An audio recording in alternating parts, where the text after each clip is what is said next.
Folks, today's Friday, May 29th, 2020. Coming up on Roland Martin Unfiltered. The cop, Derek Chauvin, who killed, of course, George Floyd, he is in jail, arrested and charged with third-degree murder and manslaughter. We have the latest details and talk to our legal panel about what these charges mean. We'll be joined by Senator Kamala Harris to share her thoughts on what is happening in Minneapolis, but also the Breonna Taylor case out of Louisville, Kentucky. The Minnesota Council of Churches is demanding national reform in the wake of George Floyd's murder, plus protests have been taking place all across the country. Denver, Atlanta, Columbus, Ohio, a number of cities. We expect more protests taking place this weekend. While the rebellion in Minneapolis is going on, this Sunday marks the 99th anniversary of the Tulsa Massacre and riots. We'll talk with people who say reparations are owed to those descendants. Folks, it's a jam-packed show. It's time to bring the funk on Roland Martin Unfiltered. Let's go.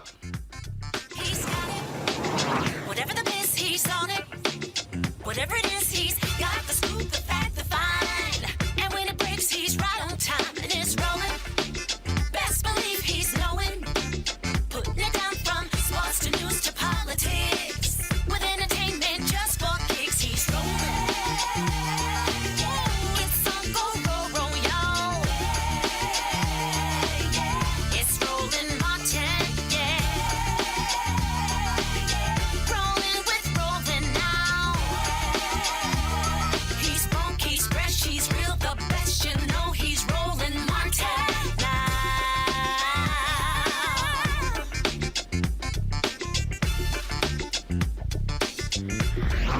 Martin. Folks, this was the scene last night there in Minneapolis as folks all across were seeing fires raging across the city as protesters angry about the death of George Floyd and why the cops involved had not been arrested.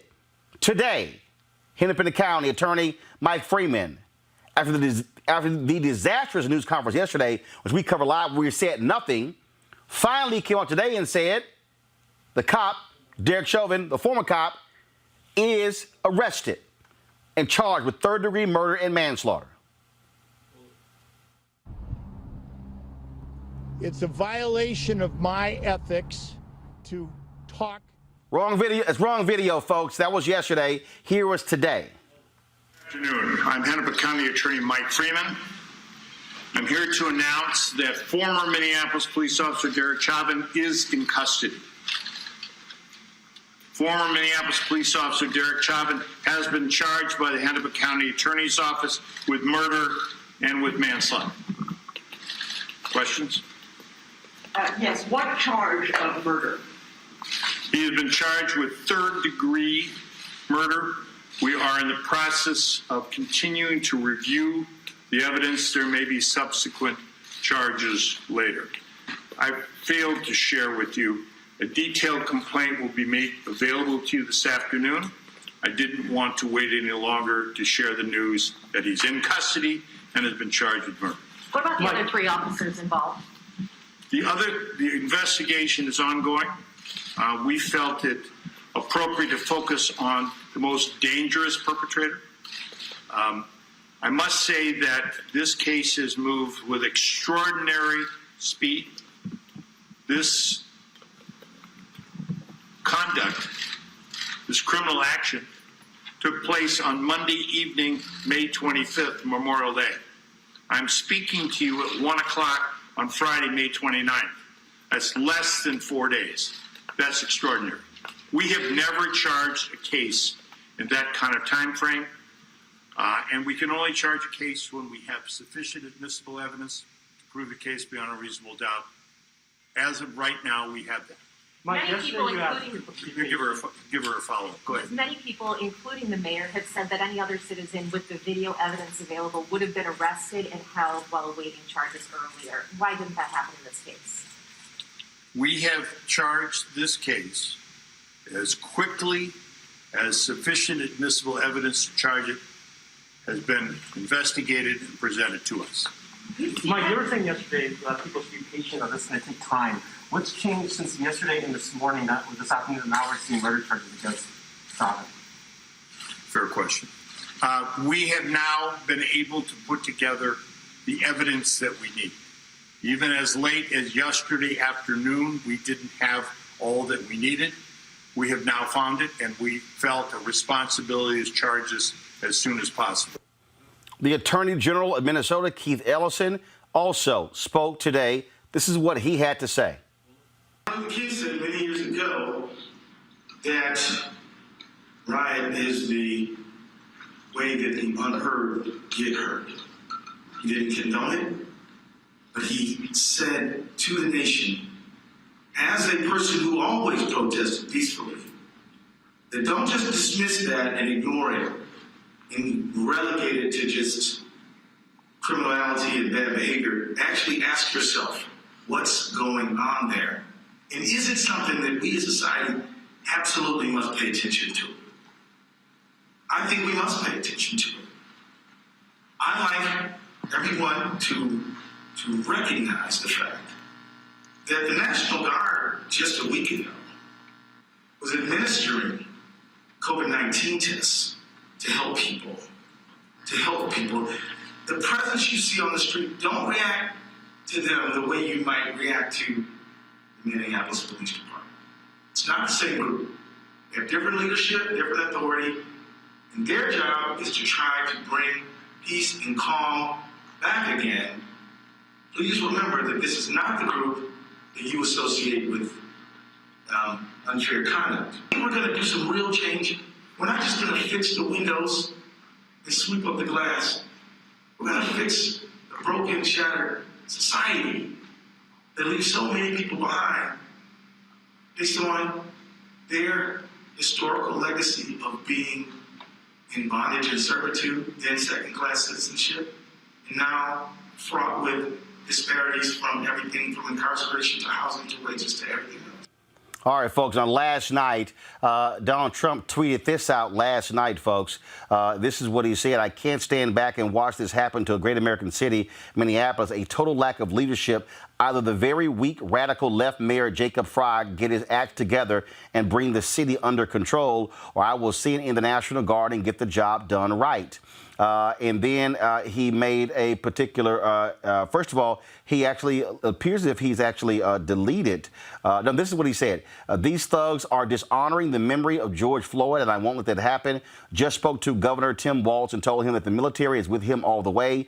Any difficulty, and we will assume control. But when the looting starts, the shooting starts. Thank you. That earned him a violation from Twitter, where they made a remark on that. Trump tried to come back today to clean up his mess. He said Twitter's doing nothing about all of the lies and propaganda being put out by China. He had all of that. Then he came back to try to say, well, what he really meant by the tweets, by saying, he says, he said the National Guard is right on the scene. They are in Minneapolis and fully prepared. George Floyd would not have died in vain. Respect his memory. And then he tried to clean it up. Last night, Jacob Fry, the mayor of Minneapolis, it was around 1:30 in the morning. This was after the fires where the police station there caught on fire and they abandoned the building. Well, Fry was first apprised of what Trump tweeted. This is him responding last night around 1:30 in the morning. Watch this. In the last couple hours, one personally attacking you, a second one that Can you read it? Just spoke to Governor Tim Walz, and I told him that the military is with him all the way. Any difficulty, and we will assume control, but when the looting starts, the shooting starts. This is the President of the United States tweeting just a little bit ago. What's your reaction to that? What was the other tweet? There was an earlier one calling you a radical leftist and a weak mayor.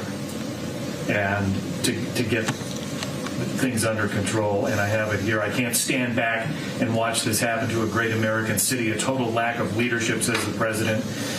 Either the very weak radical left mayor Jacob Fry get his act together and bring the city under control, or I will send in the National Guard and get the job done right. That was the first of the two tweets from the president. Well, let me say this.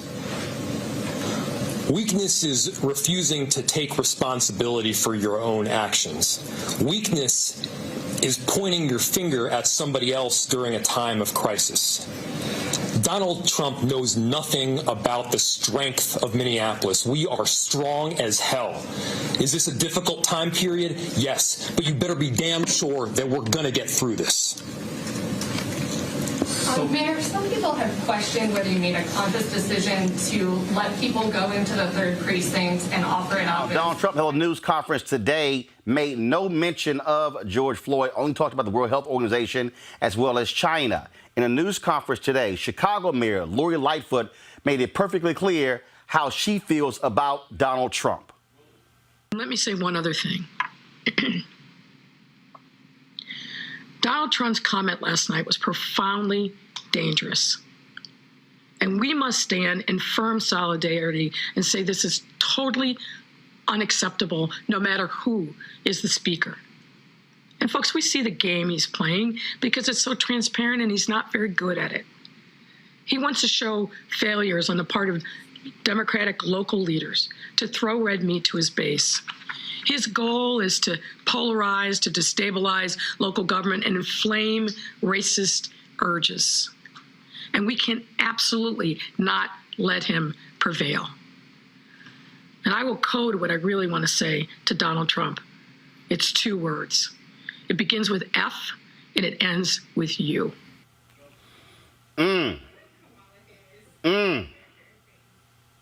Joe Biden spoke today. A little bit later, I'm going to play his entire speech again. The person occupying the White House said nothing. All he did was send a tweet out, did not speak to the nation about George Floyd. Joe Biden did. I will play the entire speech that he gave. But joining us right now is Senator Kamala Harris of California. Senator, glad to have you back on Roland Martin Unfiltered. It has certainly been an unbelievable week. I went live last night and I said this. That news conference yesterday by the district attorney and the FBI was an abomination. You made people wait 2 hours to come out and say, we have nothing. Then the DA says that there's evidence that they've gathered that shows that there wasn't misconduct. Now all of a sudden, police station goes up in fire. People are out here protesting. Folks are here angry. Now they come back 24 hours and say, okay, we found enough. He's arrested. I said they were fired on Tuesday. If Chauvin had been charged on Tuesday or Wednesday, last night would have not taken place. Well, look, it shouldn't have to take folks burning buildings to be taken seriously about the need that a community has, that the family of Mr. Floyd has, to have justice and to receive justice swiftly. Justice delayed is justice denied. And you know, I'm sick of it. I just have to tell you. I mean, this is on the heels of Ahmaud Arbery and Breonna Taylor, and then we can go down the long list. And people deserve justice. We have still, though, in America, 2 systems of justice. There's the one system of justice for people like Michael Flynn and Trump's supporters who have been found guilty or pled guilty, and then they're let. And there's another system of justice that is applied to Black people, brown people in America, and folks sick. You're absolutely right. Folk are sick and tired of it. And one of the things that I said to people is that when you look at this rebellion, people are angry. It was not just black people who were out there last night. It was white people. It was Latinos. People are sick and tired of police, frankly, getting away with these things. Today, the DA said, well, hey, we move real fast in this one. Normally, it takes 9 months to a year. I'm sitting there watching it going, wait a minute. You're telling me it takes 9 months to a year to actually charge a police officer? You've been a district attorney. You've been attorney general. That, to me, is part of the problem. You've got a video where a cop has his knee and full weight on a man's neck for 10 minutes, and we see it on the video. But the DA says normally it would take 9 months to a year. That's why people are angry. But people are hurting also, Roland, and you and I both. People are in pain because this is not unique to this moment. This has been going on for decades and generations in America, which is that the enforcement of American law is applied differently depending on the color of the skin of the person to whom it is being. And that's just a general fact, and we know that to be true. We still in America have as an ideal that gets achieved justice for all, equally. I got to get your thoughts about the fact that in a moment like this, leaders lead. Vice President Joe Biden made his particular comment today. Former President Barack Obama also released a statement. I'm going to read that statement a little bit later. Donald Trump comes out to the Rose Garden, nothing. No comment, no statement. But Roland, you know what? No. He made a really loud statement. Well, that's what I'm saying. I'm about to say. He did not speak to it, but he spoke to it. No, listen, I suggest that you rewind it, start from the moment they start walking out of the White House onto the podium, the Rose Garden, and put it on mute. It is such a loud statement. Just walk. Look at it. They made a very loud, and Donald Trump, very loud. He dog whistled to the people that he believes are his loyal supporters to let them know he's still with them. And just watch it. Watch it that way. Mute it. And it will be very loud to hear him saying. Well, and you make an excellent point there because, again, what we are seeing and dealing with is an abdication of leadership. And all of a sudden he tries to clean it up with his tweets as well. And then you see the people out here who are talking about, well, loss of building and property. And look, I totally understand that. I totally get it. But it was something that came across last night, and we flagged it, and that was a businessman in that area. And I saw this and was really blown away. And they posted this on their website. And this particular businessman, in this statement, what he said was about the building. He said, "My building can burn down. We need justice." Now, this is an owner of a restaurant right there in Minneapolis who is saying, if they burn my building down, I understand it because we need justice. That speaks volumes about how people feel about the lack of action against police officers who are killing people. It's an expression of pain. See, this is not about it. This is about pain. You know, when you have been hurt, these are the natural reactions when you are hurt. And that's what we have to understand.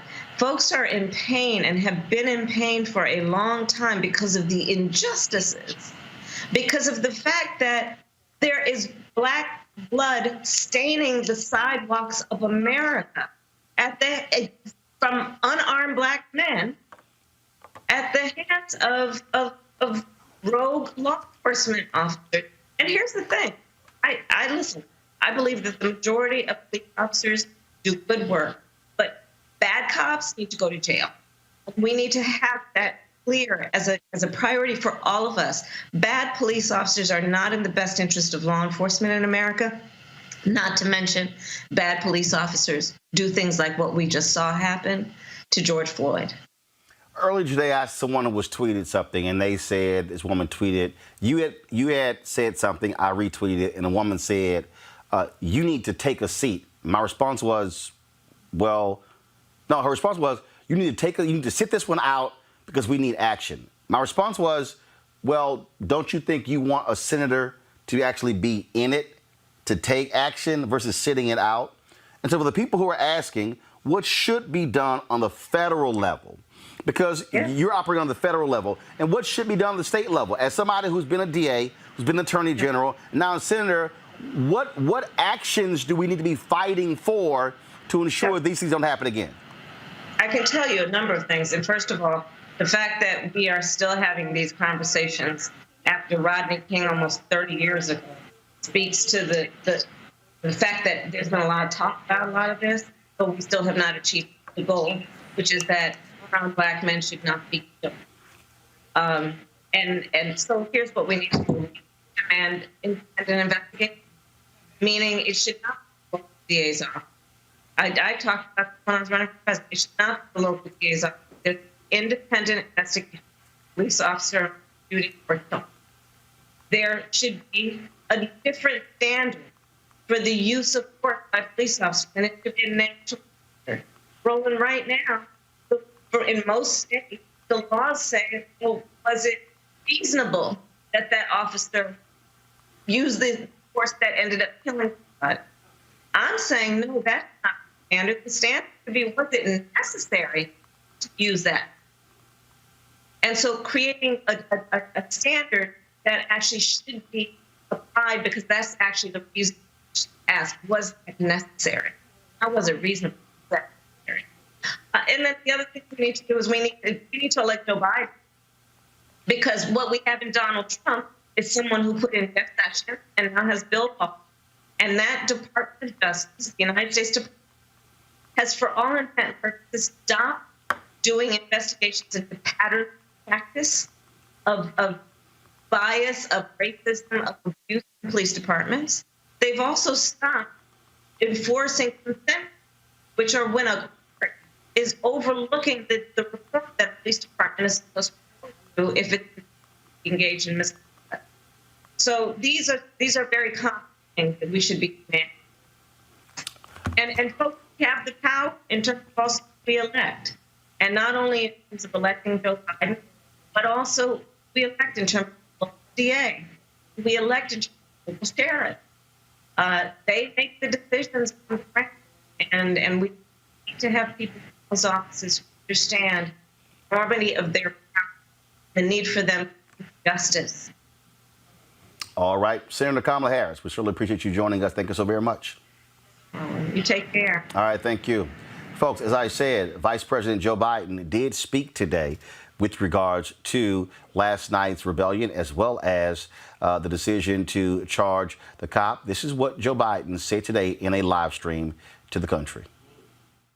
You know, I just had an opportunity to speak with the Floyd family and a group of them, most of them. They're a close, decent, honorable family, loving one another. And once again, we had the words, heard the words, and they heard them. I can't breathe. An act of brutality so elemental, it did more than deny one more Black man in America his civil rights and his human rights. It denied him of his very humanity. It denied him of his life. Depriving George Floyd is, as it deprived Eric Garner, one of the things every human being must be able to do. Breathe. So simple, so basic, so brutal. You know, the same thing happened with Aubrey. The same thing happened with Breonna Taylor. The same thing with George Floyd. You know, we've spoken their names aloud. We cried them out in pain and in horror. We chiseled them into a long, suffering hearts. They're the latest additions to the endless list of stolen potential wiped out unnecessarily. You know, it's a list that dates back more than 400 years. Black men, Black women, Black children. The original sin of this country still stains our nation today, and sometimes we manage to overlook it. We just push forward with 1,000 other tasks in our daily life, but it's always there. In weeks like this, we see it plainly that we're a country with an open wound, and none of us can turn away. None of us can be silent. None of us can any longer can we hear the words, I can't breathe, and do nothing. You know, we can't fail victims like, you know, what Martin Luther King called the appalling silence of good people. Every day, African Americans go about their lives with a constant anxiety and trauma, wondering who'll be next. Imagine if every time your husband or son, wife or daughter left the house, you feared for their safety from bad actors and bad police. Imagine if you had to have that talk with your child about not asserting your rights, taking the abuse handed out to them just so they could make it home. Imagine having police called on you just for sitting in Starbucks or renting an Airbnb or watching birds. You know, this is the norm Black people in this country deal with. They don't have to imagine it. The anger and frustration and the exhaustion is undeniable. But that's not the promise of America. It's long past time that we made the promise of this nation real for all people. You know, this is no time for incendiary tweets. It's no time to encourage violence. This is a national crisis. We need real leadership right now. Leadership that will bring everyone to the table so we can take measures to root out systemic racism. It's time for us to take a hard look at the uncomfortable truths. It's time for us to face that deep, open wound we have in this nation. We need justice. We need real police reform that hold cops to a higher standard that so many of them actually meet, that holds bad cops accountable, that repairs relationship between law enforcement and the community they're sworn to protect. We need to stand up as a nation with the Black community, with all minority communities, and come together as one America. That's the challenge we face. You know, it's going to require those of us who sit in some position of influence to finally deal with the abuse of power. The pain is too immense for one community to bear alone. I believe it's the duty of every American to grapple with it, and to grapple with it now. With our complacency, our silence, we are complicit in perpetuating these cycles of violence. Nothing about this will be easy or comfortable. But if we simply allow this wound to scab over once more without treating the underlying injury, we'll never truly heal. The very soul of America is at stake. We must commit as a nation to pursue justice with every ounce of our being. We have to pursue it with real urgency. We've got to make real the promise of America, which we've never fully grasped, that all men and women are equal, not only in creation, but throughout their lives. Again, to George's family, thanks for taking the time to talk to me. I promise you, we do everything in our power to see to it that justice is had in your brother, your cousin's case. God love you all, and folks, we got to stand up. We got to move. We got to change. All right, folks, this is what former President Barack Obama tweeted out today. This was his statement. Pull it up, please. He said, I want to share parts of the conversation I've had with friends over the past couple of days about the footage of George Floyd dying face down on the street under the knee of a police officer in Minnesota. The first is an email from a middle-aged African-American businessman. Dude, I got to tell you, the George Floyd incident in Minnesota hurt. I cried when I saw that video. It broke me down. The knee on the neck is a metaphor for how the system is so cavalierly holds back Black folks down, ignoring the cries for help. People don't care, truly tragic. Another friend of mine used a powerful song that went viral from 12-year-old Kedron Bryant to describe the frustrations he was feeling. The circumstances of my friend and Kedron may be different, but their anguish is the same. It's shared by me and millions of others. It's natural to wish for life to just get back to normal as a pandemic and economic crisis upend everything around us. But we have to remember that for millions of Americans, being treated differently on account of race is tragically, painfully, maddeningly normal. Whether it's while dealing with the healthcare system or interacting with the criminal justice system or jogging down the street or just watching birds in a park. This shouldn't be normal in 2020 America. It can't be normal. If we want our children to grow up in a nation that lives up to its highest ideals, we can and must be better. It will fall mainly on the officials of Minnesota to ensure that the circumstances surrounding George Floyd's death are investigated thoroughly and that justice is ultimately done. but it falls on all of us, regardless of our race or station, including the majority of men and women in law enforcement who take pride in doing their tough job the right way every day, to work together to create a new normal in which the legacy of bigotry and unequal treatment no longer infects our institutions or our hearts.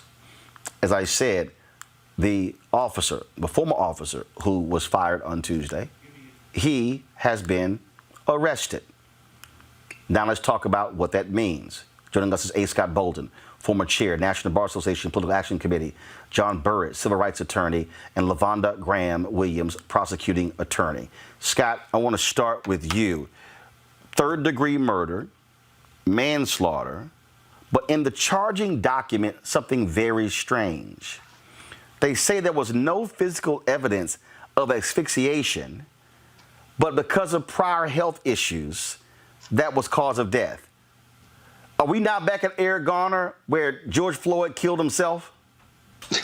Well, the state's attorney or the local district attorney can't help himself. We've heard the fact that he doesn't like prosecuting police officers. That's not necessarily unusual. But remember, this was preliminary analysis by the reviewing by the government. The family and Mr. Trump are going to have their own autopsy done.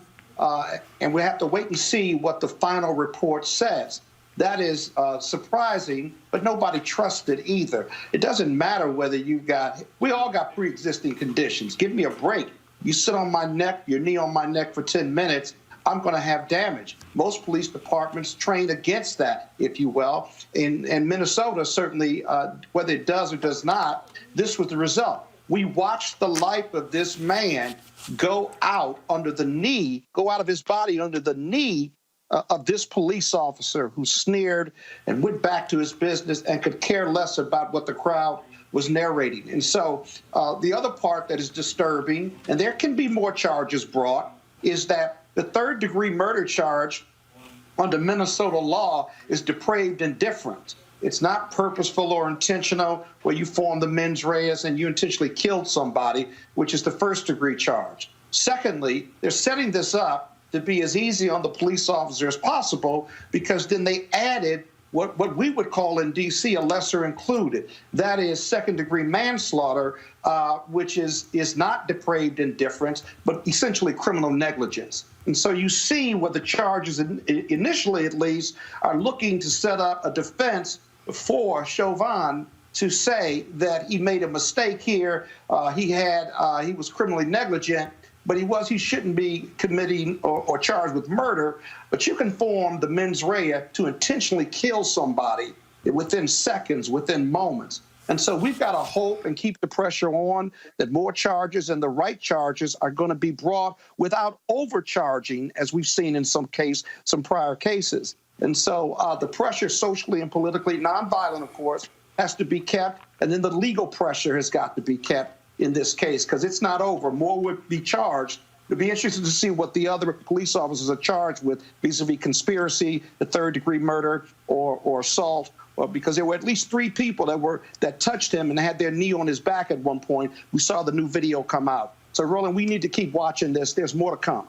John Burrs, I want to go to you. When we talk about these particular cases, when you look at what the DA said, again, I'm struck by how 24 hours changed. We were live yesterday on the show when they had that news conference. Started 2 hours late. We went live to the news conference, and he stands there and he talks about how we're investigating. We want witnesses to come forward. He also just threw out there that they also have evidence where, frankly, it wasn't really the officer's fault. Pretty much what he said. And then 24 hours later, this moved fast. 4 days. We've never moved this fast before when it comes to charging a cop. Normally it takes 9 months or a year. No. A police station going up in flames in a pissed off city is why they had to arrest this cop today. This DA, I am extremely bothered by the language I'm hearing from this DA, because I don't care if he's a Democrat, or even if he was a Republican, he sounds like too many other DAs, John, who act as a defense attorney for cops.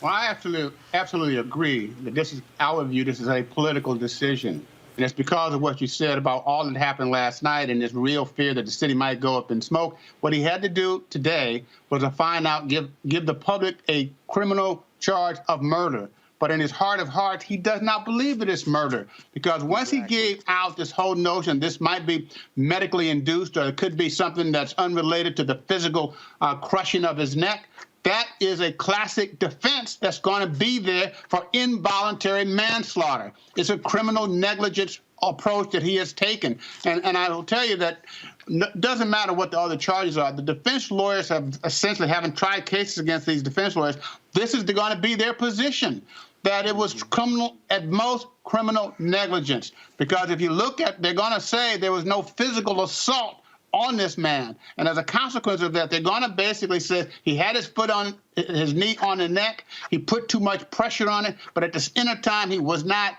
doing so in a sense to kill him. Even though we can look at this and say, wait a minute, the mere fact that you adjusted your knee to put more pressure on the neck clearly would suggest that you had the intent to do serious bodily injury to him. And that, to me, puts this in a second-degree murder at the very least. It could be first. So, but the the statement by the district attorney clearly did not say that he believes that this is murder, even in the third degree. He really believes I had to do something. I couldn't go less than murder, but I don't believe that it's murder. Therefore, you have manslaughter. I've seen cases where you have both murder and manslaughter charged in the same charging document. You charge one, and then you know you may have to go down later to a lesser one at the jury trial. But to do it up front, it's really giving the defense lawyers and the rest of the police community some belief that, look, we got to do this, but this is what the case really is at best, is what he's really saying. LaVonda, first of all, he said that the U.S. attorney could have her own view. First of all, let's just be real clear. The federal folks, their only place in this is really going to be on civil rights violations, as opposed to this criminal case here. The three other officers involved, not arrested. He says we're still gathering evidence, things along those lines.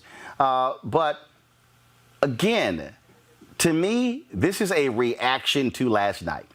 This is, first of all, folks have been calling for him since Tuesday to arrest this officer. And what I don't understand, this is what I don't understand.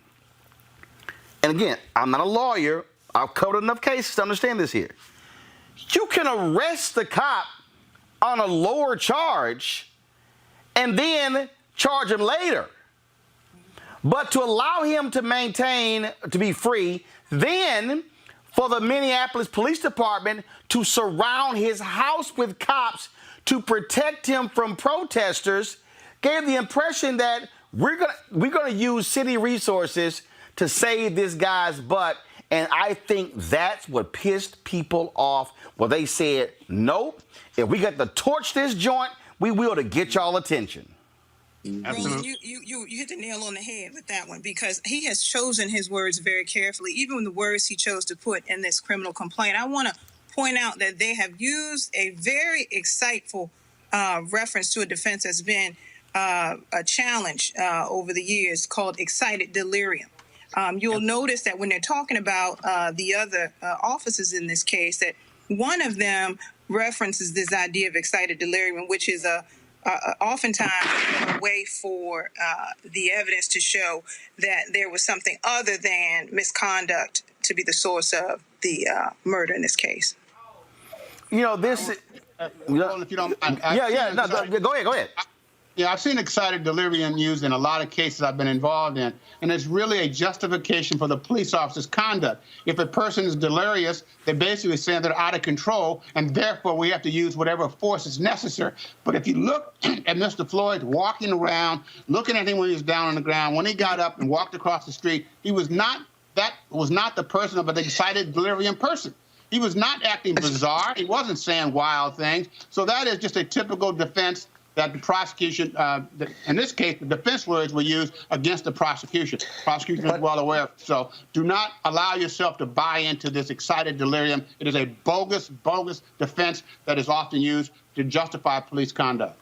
Yeah, Roland, I agree with John. That dog won't hunt, and for the very reason. What makes this video so powerful and so different and so painful for so many people is that there wasn't a struggle going on with the police. They weren't fighting. He wasn't fighting them. They had complete control over him. I was talking to a colleague of mine. We were both former prosecutors from New York City in the 80s, and we tried to think of some facts that would support a defense, legitimate facts, as to why in handcuffs this guy was calm, the detainee was calm, and this knee was on his neck. And we honestly could not come up with one because he wasn't running from the police. Something happened between the time Chauvin got there. It wasn't even his arrest. They had detained him on this forgery charge. And then from the time in the camera shoot that he had his knee on his neck. What could this what could this detainee have done in that gap that would cause Chauvin, who he had worked with before, to put his knee on his neck, whether they had prior bad blood or not? The police were in complete control. You cannot take punitive measures against a detainee, whether you know him or not, whether he spit on you, whether he swung on you. It doesn't matter. Once you get him under control, you've got to put him in the car and take him. They put him in the car, and then they took him out when he was not resisting. It made no sense. These are all facts for intentional murder in first degree. And again, there's got to be more investigation and more pressure, because I think my colleagues, John and the prosecuting attorney that's on with me, are absolutely right. This is just this is nonsensical, actually, and it's not going to work this time. I hope and pray the nonsense does not work. One of the things so first of all, again, we saw that particular video that was taken from that angle, but now there's been a second angle that where somebody else was shooting, and with that particular video, again, it shows, because that one angle you see one particular officer. Guys, go ahead and go to my iPad. This is the second angle, and you see three of the cops, all three of the cops essentially laying on top of him. And you don't see him struggling. You don't see him, normally when you see one of these videos, you see, somebody might be swinging, or you don't actually see that. And so you have to ask yourself again. He's down. Right. He's down. He's detained. And this deal of I'm going to just stay on you was just unbelievable. And when you watch the other video where the people are yelling, this officer literally has his hands in his pocket chilling. Right. He is relaxing on his neck as if there's no big deal. Yeah. Well, that goes to the recklessness, in my view, the disregard for human life. Because the man is down, there are several people on him, he puts his knee on the neck, and then he constantly relaxes and pushes down harder as he adjusts his position. That, to me, he had no respect for that person's physical well-being. Because to do that, he could hear people saying things. If he had any sense of consciousness about this person, he would have lightened up. He did not do that. And neither did the other people lighten up. So I think the other people are going to get charged with some crime. I don't know what it will be, given that the real charge here is the manslaughter charge from what I can see. The other charges, the officers will have to come in and figure out if they're aiding and abetting a homicide of some kind or failure to follow appropriate procedures. But from my point of view, it is clear that this is a real murder and not a sham third-degree murder as described. It's a second or first-degree murder with intent to do great bodily injury and or reckless disregard for human life. Lavonda, then Scott. Lavonda, what people need to understand here again, and this, I keep saying this over and over and over again, a lot of these DAs act like they are defense attorneys for cops. Well, then he's got a lot of pressure on him. He's got a city on fire, and you can tell by the language he chooses, he's worried about what's happening. And I go back to this paragraph. It is uncommon to see the individual conversations between the officers in a criminal complaint. But I think they're going to rely on this to delineate the level of culpability when it is clear that all three of them have a level of culpability that is comparable to the other. It's called diluting the complaint. diluting the charges, actually. That's right. But you see this you see this with pro-police prosecutors. It'll be interesting, and I'll be interested in what your other guests have to say about this, that when they got back to the station, what did their report say? Did they lie about their report before this thing blew up, before they realized that they had killed him when he was at the hospital? What did they report, what they didn't? All of them invoked the Fifth Amendment, but they had to have made some statements or filled out something when they got back.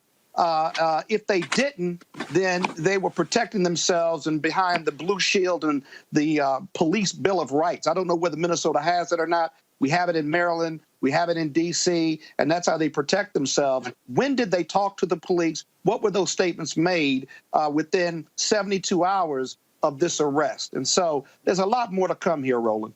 One of the interesting points here to note is that in Minnesota, an officer can see the video, actually see it, review it before they give a statement.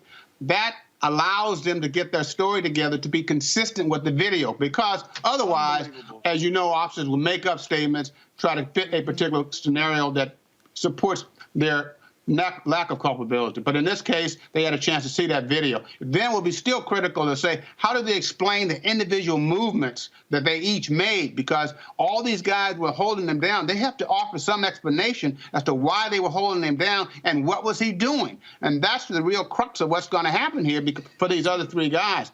Rest assured, the police union and the police lawyers themselves who interviewed these men at the very outset have put a story together to justify why, in fact, they were holding him down. And that's going to be the test that's going to have to be dealt with ultimately in the future. Well, it certainly can't be they were afraid that he was threatening their life, that they were under siege in some way, shape, or form, because he's not moving. He's talking. He's calling for his mama. He's calling that he said he can't breathe. They were in complete control.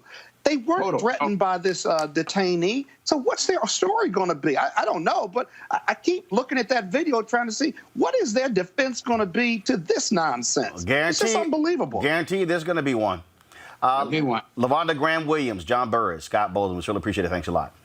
Thank you. Thank you. All right, folks. Also in Minneapolis today, there were a number of people who were speaking out on what took place. There was a news conference involving Steven Jackson, former NBA player, very good friend of Mr. Floyd, who was very moved, was very upset by what took place. And among the people who were also there were Tamika Mallory, as well as Jamie Foxx. First, here's what Tamika Mallory had to say at that news conference.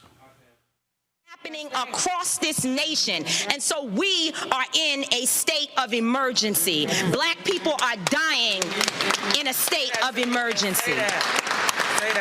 We cannot look at this as an isolated incident. The reason why buildings are burning are not just for our brother George Floyd.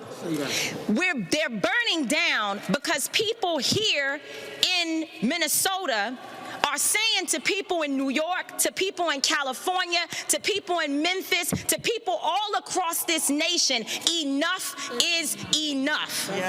And we are not responsible for the mental illness that has been inflicted upon our people by the American government, institutions, and those people who are in positions of power. I don't give a damn if they burn down Target, because Target should be on the streets with us, calling for the justice that our people deserve. Where was AutoZone at the time when Philando Castile was shot in a car, which is what they actually represent? Where were they? So if you are not coming to the people's defense, then don't challenge us when young people and other people who are frustrated and instigated by the people you pay. You are paying instigators to be among our people out there throwing rocks, breaking windows, and burning down buildings. And so young people are responding to that. They are enraged, and there's an easy way to stop it. Arrest the cops. Charge the cops. Charge all the cops. Not just some of them, not just here in Minneapolis. Charge them in every city across America where our people are being murdered. Charge them everywhere. That's the bottom line. Charge the the cops. Do your job. Do what you say this country is supposed to be about, the land of the free for all. It has not been free for black people, and we are tired. Don't talk to us about looting. Y'all are the looters. America has looted black people. America looted the Native Americans when they first came here. So looting is what you do. We learned it from you. We learned violence from you. We learned violence from you. The violence was what we learned from you. So if you want us to do better, then damn it, you do better.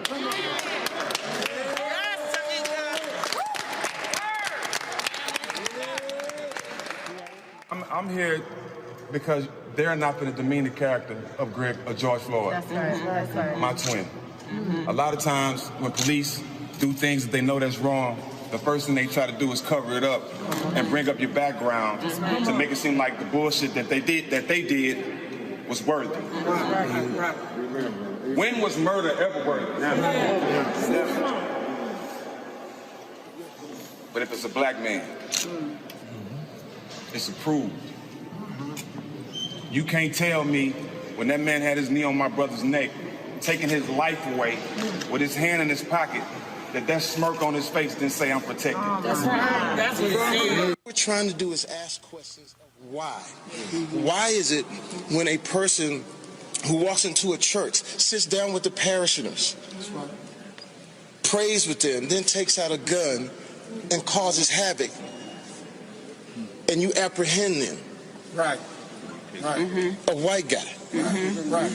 Why, when it comes to us, it seems like the brute force ends up what we're doing today. So all I wanted to do today was let you know that I'm not a... Again, folks, a number of people have been speaking out about what's going on there in Minnesota. It is, again, a very, very still volatile situation. Protests are being planned in other parts of the country this weekend. There was a protest today in Houston. There are protests that have been taking place in Denver, in Atlanta, other places. This right here is some video that my niece shot in Houston. This was the protest taking place out front of Houston City Hall there in today. Again, I told you Atlanta also, you've seen protests taking place in that city. Places where also police were clashing with some of the folks who were out there protesting as well. We are seeing, again, lots of anger, a lot of people who are really upset by what's going on. This is what took place in Atlanta.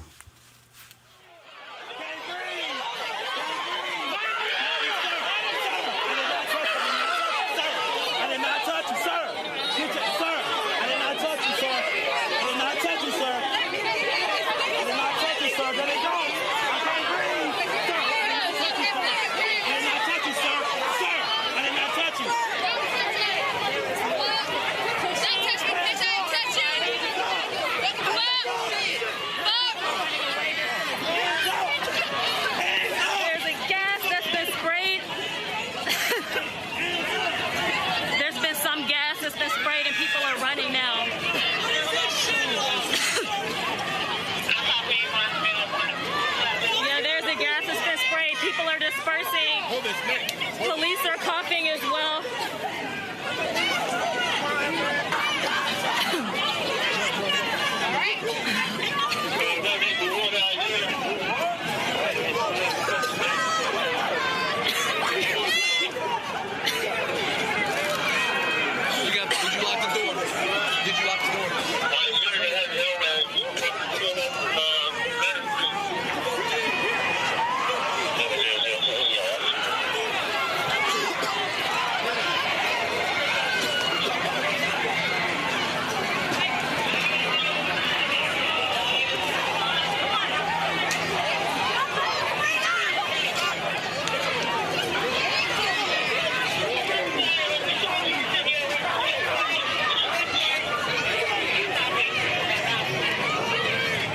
Bring in our panel, Teresa Lundy, principal founder of TML Communications, Rob Richardson, host Disruption Now podcast, Andrew Lee, political strategist. Teresa, I want to go with you. I mean, again, what we're seeing here, we are seeing anger. And we're seeing people who are saying no more. We have seen so many cases. If I started, you know, a little bit later, we're going to play the audio from the Breonna Taylor 911 call. And it's just one after another. And there's a belief from people who are black, who are white, who are Latino, that for the most part, cops are getting off. That's what's fueling this anger. Enough is enough. We've seen it through so many hashtags, so many names, so many discussions, and less solutions. And so when we, you know, look at the looting that is happening, when we see the frustration, when we see, you know, people outside protesting, doing what they can with the minimum that they have. And the minimum that they have could be a poster board, could be a marker. It could be using their voices. But what's not being said is, where is the solutions from our elected officials, from our law enforcement agencies, from the Constitution of our civil rights?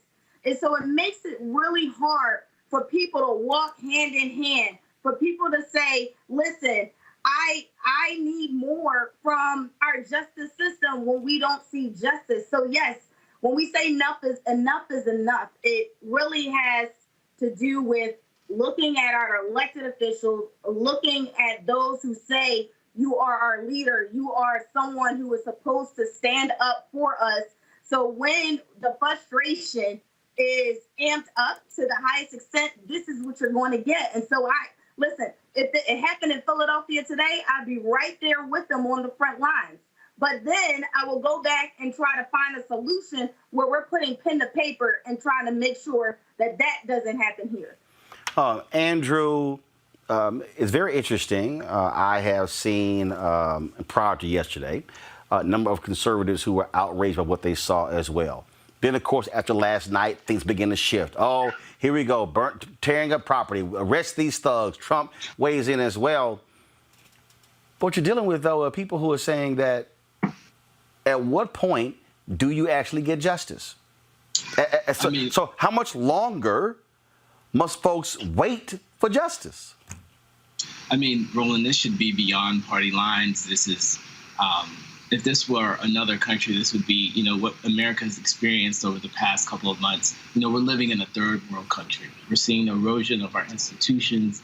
We're seeing people rising up, and even with video surveillance, it's not enough. I mean, think about what was happening before social media. How many of us would have been even known about some of these stories, with the case of Georgia, where people are sitting on evidence? So I think, you know, the only thing we can really do is protest and demand more of our elected leaders. And, you know, we saw in the last election, the midterms, that Black voter participation was up. We need to continue that. I know there's a lot of concerns with Joe Biden and other candidates on local level on up, but we have to be involved. We have to demand accountability, and we can't accept this as the status quo any longer. Rob, this is video. Hopefully, the way they shot it was sort of very weird. This is video last night from Columbus, Ohio, where they stormed the state capitol. Where they guys, if you go ahead and show it, I know the way it was shot. They sort of shot it sideways. Go ahead and roll it. I tried to turn it, hopefully, but that didn't work. But just that's the way they shot the video. So, but bottom line, Rob, I mean, to see this in Memphis, Louisville, Columbus, Denver, Houston, Minneapolis, LA, I said, if they had not arrested this cop, I said you would have seen 50, 75 cities, 100 cities. You would have seen massive protesting this weekend as a result of what happened to George Floyd. Well, people are protesting, Roland, as you know, because the system is not working. I think Teresa said that earlier. It's not working, and it's working by design the way they intended it to work. Look, they were not going to charge this officer. They made that clear. The report came out that, look, this is an incident. This is a medical incident. And that was their original claim. The prosecutor came on and said, basically, he indicated like he might not charge. They don't have enough evidence. So what changed in 48 hours? What changed is people got pissed off and they saw that they can't get away with it. So people are fighting back, and I'm glad they're fighting back. Now we have to figure out how to have a sustained strategy, because my fear, Roland, is that they're just going to say, okay, we're going to do what it takes to calm people down right now, and then we're going to wait till things settle down and hope they all get back to watching TikTok videos or something. So we have to make sure that we have a sustained anger and it goes further than protest, and we have to continue to fight. This is all three of you. I made this point yesterday, that if you actually look at American history, America always waits till something blows up before America responds. If you look at the struggle of black people, if you look at many of these, what some call riots, some call rebellions, nearly all of them involving black people was precipitated by police brutality. And see, people want to focus on the burning of buildings and looting, but they don't want to say what led to that. Because first of all, if you do the timeline, burning buildings and looting, preceded by protests, protests preceded by police brutality. Well, if you don't deal with A, then you're going to get B, and you're going to get C. And that, to me, Teresa, Robert, Andrew, is where America has a problem. America doesn't want to deal properly with A, police brutality.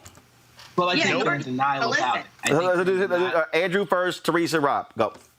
I think the country's in denial that police brutality is a problem, that they think it's just black people, that they think that no matter what we do, no matter what our education is, no matter the things we do in the community, nothing's ever good enough. Even when we comply with the demands of the police, we're still brutalized, we're still attacked. Even when there's on video, it's still doubt. I mean, you see in this case how all of a sudden there's all these other things that are thrown in about, well, maybe he had a heart condition, maybe he had this. Even the COVID-19 response, we see how it's disproportionately affecting our community. There's not enough resources to get PPE and get people tested.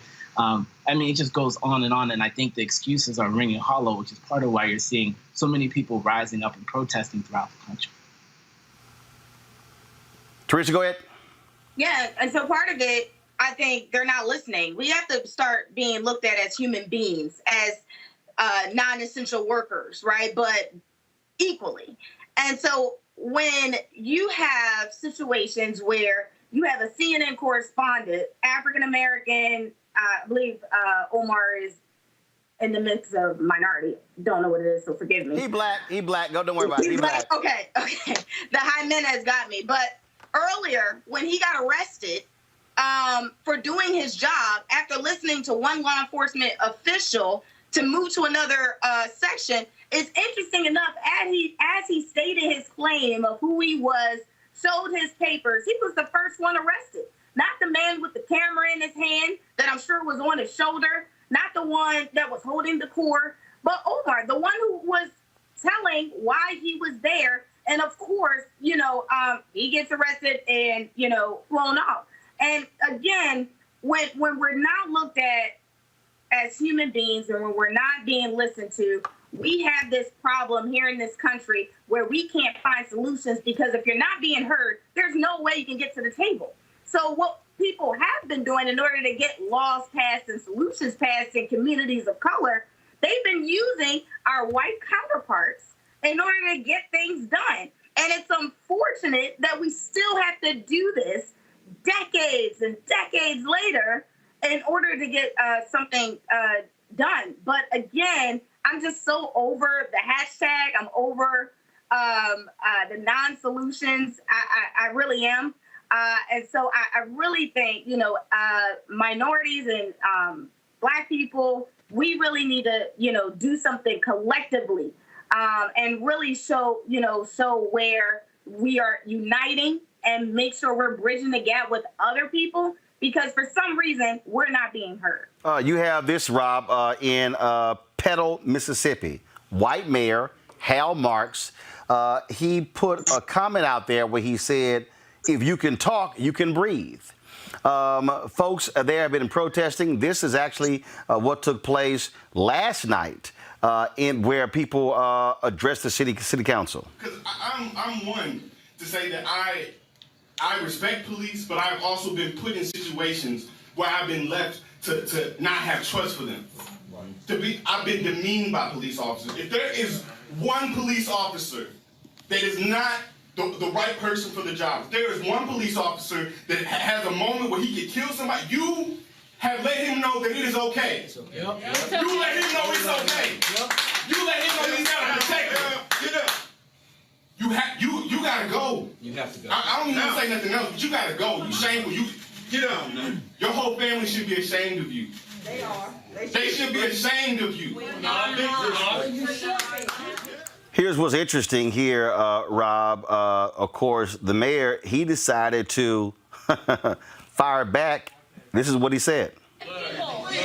Y'all want to stand with Antifa and that mob mentality of trying to bully people into not going along with the orthodoxy they have. You know how this is going to affect us. You were the worst bully. You were the worst bully. Because you can't point to y'all. But Rob, here's what happened. According to reporter Ashton Pittman, all 6 white aldermen, this is the tweet. He said, I can't stress how big of a deal it is that 6 white aldermen, the whole board, in a historic white flight town in Mississippi, just called for their mayor to resign over racist comments about George Floyd.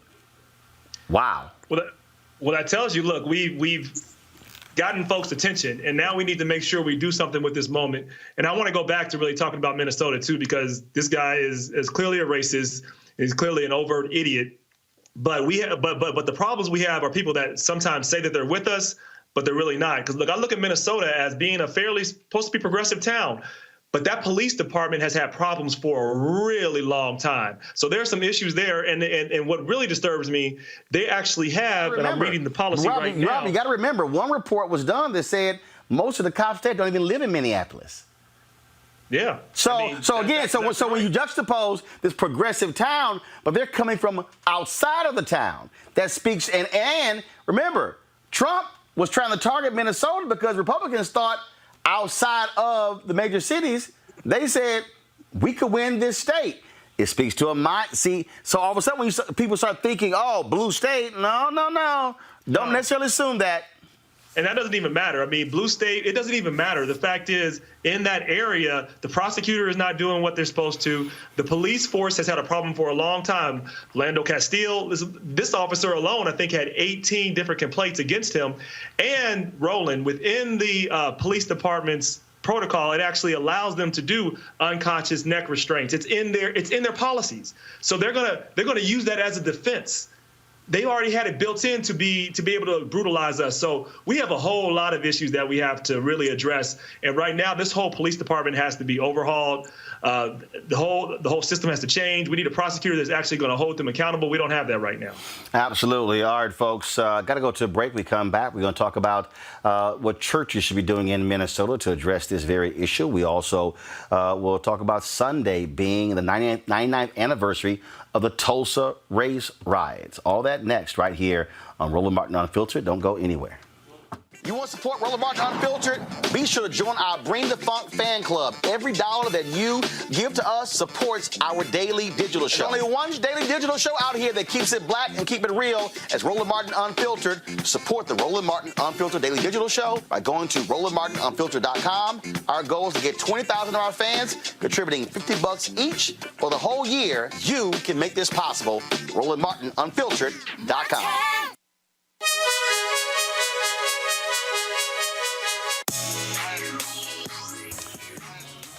All right, folks, we support black businesses here, and Mary Spio, Ceek.com. She is the sister. She actually created, that's right, so her patent created these virtual reality headsets. So what I told you before, we had her in technology segment. So what happens with these headsets, folks, is real simple. You take your phone, and then you just simply place your phone inside of this. And so if you go to the Ceek website,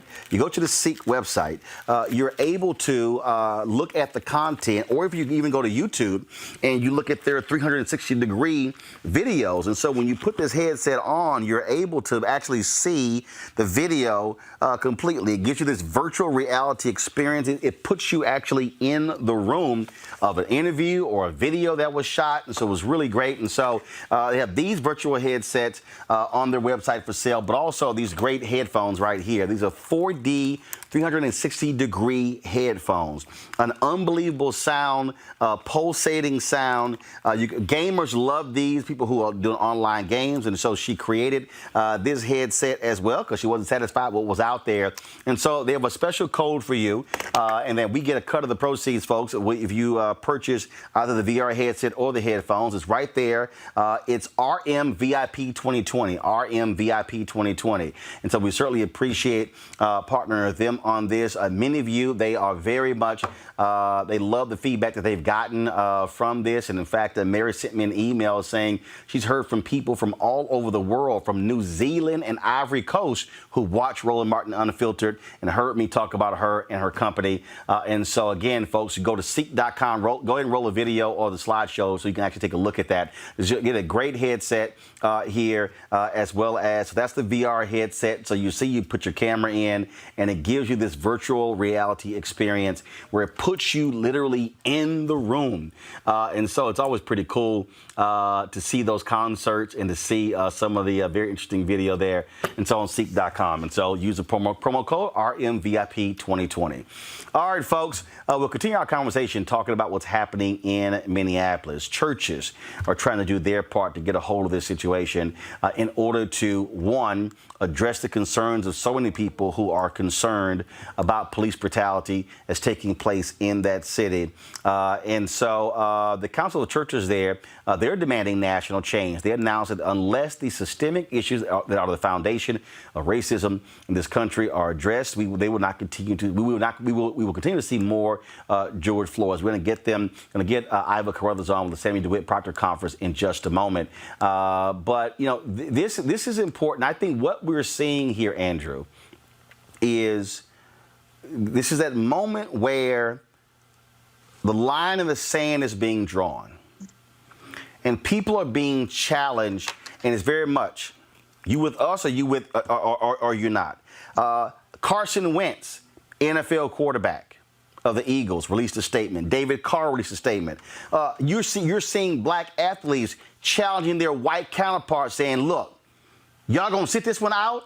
And an increasing number of white athletes are also speaking up. Remember, Colin Kaepernick still is unemployed because he dared to protest on Sunday, has not been hired by anybody. And you see what happened there. And so now other athletes are stepping into this deal by saying, hey, you know what? I can't be silent while these things are happening. And for the longest, white athletes are being silent. I think when you look at churches, I tweeted this to Paula White. She retweeted Trump's tweet on this whole deal. But I'm like, how can you call yourself an evangelical leader, but you've said nothing? This story here is going to cause people to say, you got to pick a side. You with us or you with people who are against us? You know, Roland, I don't really know what could be more clear, you know, seeing the modern day lynching of a brother, of a black man, a father, a friend, a son, and people that are trying to defend that. There's no excuse. There's no explanation. And I think what we're experiencing now is we're actually going back to the 60s. We've experienced massive gains, political power, business owners, but at the same time, we're fighting the same battle that our grandparents and our great-grandparents fought, and we're not going to accept it. It's not going to happen. So whether it comes from the president, whether it comes from the DA or the attorneys down there, I don't think that people are going to stand for it any longer. Rob, this was a tweet Taylor Swift sent out today. Go to my iPad, please. After stoking the fires of white supremacy and racism your entire presidency, you have the nerve to feign moral superiority before threatening violence. When the looting starts, the shooting starts, we will vote you out in November. Tagged Real Donald Trump. 314,000 retweets, Rob. 1.1 million likes. That's big. It is big. And I'll just say this, to your earlier point, people are either, it's not even for us or against us. You're either for justice or you're for injustice. You're either a Christian for real and you believe it in practice, or you're not, because this is what this is. This is not it's not a black or white issue at the end of the day. It is because black people are being affected, but it's an issue if you care about people, if you care about humanity. Either you do or you don't. And we know by your silence whether you do or not. In terms of whether racism is getting worse, to the brother who spoke about us going back to the 60s, I'll just say this.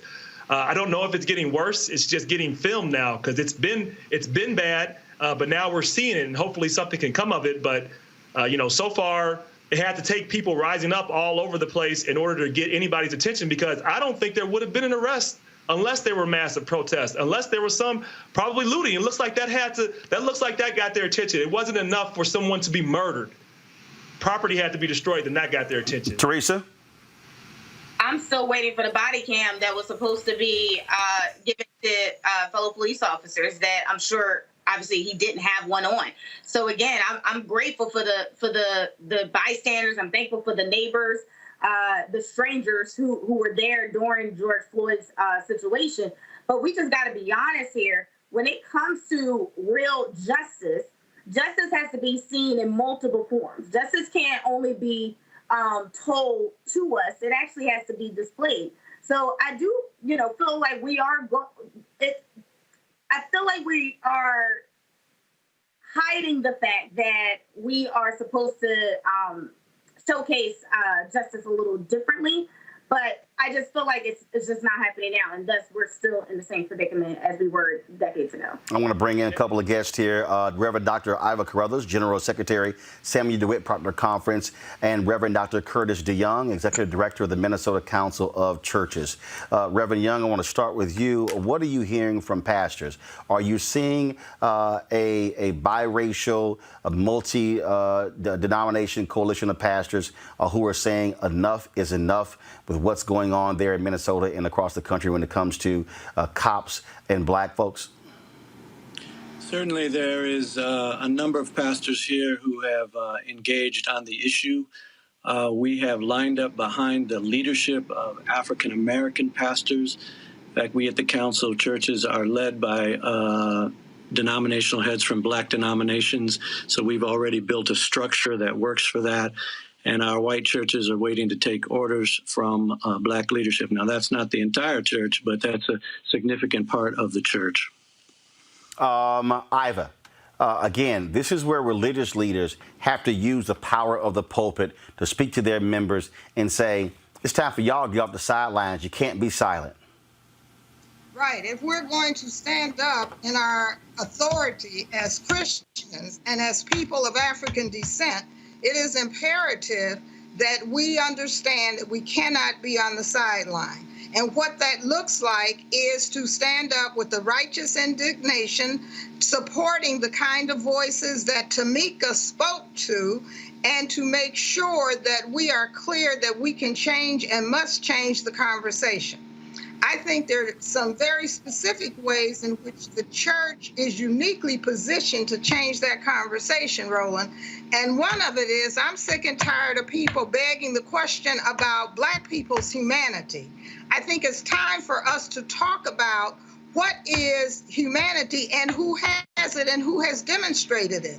The concept of Ubuntu in South Africa, which Reverend Curtis is well familiar with, suggests that your humanity is defined by how you see other people. What we witnessed can never be construed to have been something that could be legal and acceptable as human behavior.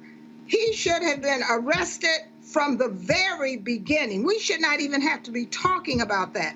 So I don't even want to talk about black people's humanity, notions of riots and looting. Those are the wrong words to even talk about. We need to be challenging the humanity of the people who perpetuate this kind of violence for multiple centuries upon another group of people. Reverend Young, in the video, Joe Biden, when he spoke today, he talked about people of conscience getting off the sidelines and having to step up. In essence, he was echoing what Dr. King wrote in Letters from a Birmingham Jail to white clergy in Birmingham, saying why we can't wait. There is no question that whites need to step into this struggle. I agree with Reverend Dr. Iva that this should be a foregone conclusion that we all created in the image of God. We're all human beings. But obviously that's not the case in the way that George Floyd was treated. So therefore, we also need to build the systems of accountability into our policing and hopefully eventually transform policing, because policing does not seem to buy into that. And some of this is structural, and so we need to address the very structures. But yes, the church should be at the vanguard of this struggle. And we're trying to do that here in Minneapolis, and we're calling folks to be present, to folks who are grieving, to, of course, pray that we do prayer well, to protest, and to prosecute 3 other yet police officers that need to be prosecuted. Final comment, Iva. Yeah, and it starts with let's tell the truth. And that truth, as you have said, Roland, is generational truth. And that truth begins with the slave trade system. And the slave trade system as a system of racialized efforts to dehumanize people of African descent globally. And we fast forward to this day and we see it manifested as what the World Council of Churches has called Afrophobia. And when you look at the ways in which people who obviously perpetuate and benefit from white privilege feel fearful of people of African descent and fearful of people of color and fearful of losing their power and their status quo, we begin to see that that is even internalized and manifested in the brain waves. And so we must dig more deeply to understand that the kind of behavior we witnessed was not a normal act of what you would call human behavior, but in fact, inhuman behavior. And so we as a church must stand up with historical truth, calling for remembrance, and taking us from remembrance to reckoning to reparations in order to transform the system. We have got to be willing to stand up. My metric for real change is when the police can join those who are on the street demanding justice. Yes. No justice, no peace. Iva Carruthers, Curtis DeYoung, we appreciate it. Thanks a lot. Thank you so much. Rob, that is, again, the church. This is the thing. Everybody has a role to play. And this is where, again, I think, we're operating in a whole different moment. Here we are, 6 months out from an election. Trump can sit here and say nothing from the podium today, but as Senator Kamala Harris said, we heard him loudly and clearly. This is where people who've been dancing on this issue, who've been avoiding it, no. You ain't gonna be able to avoid it. I'm seeing people saying in Hollywood, in sport, other places, saying to their white friends, if I don't hear from you on this, don't even text or call me anymore. Yeah. No, I get that. And look, this is when I just go back to this and think about all the emotions I've been through. I've been through anger. I've been through depression, and just replaying this scene in my head.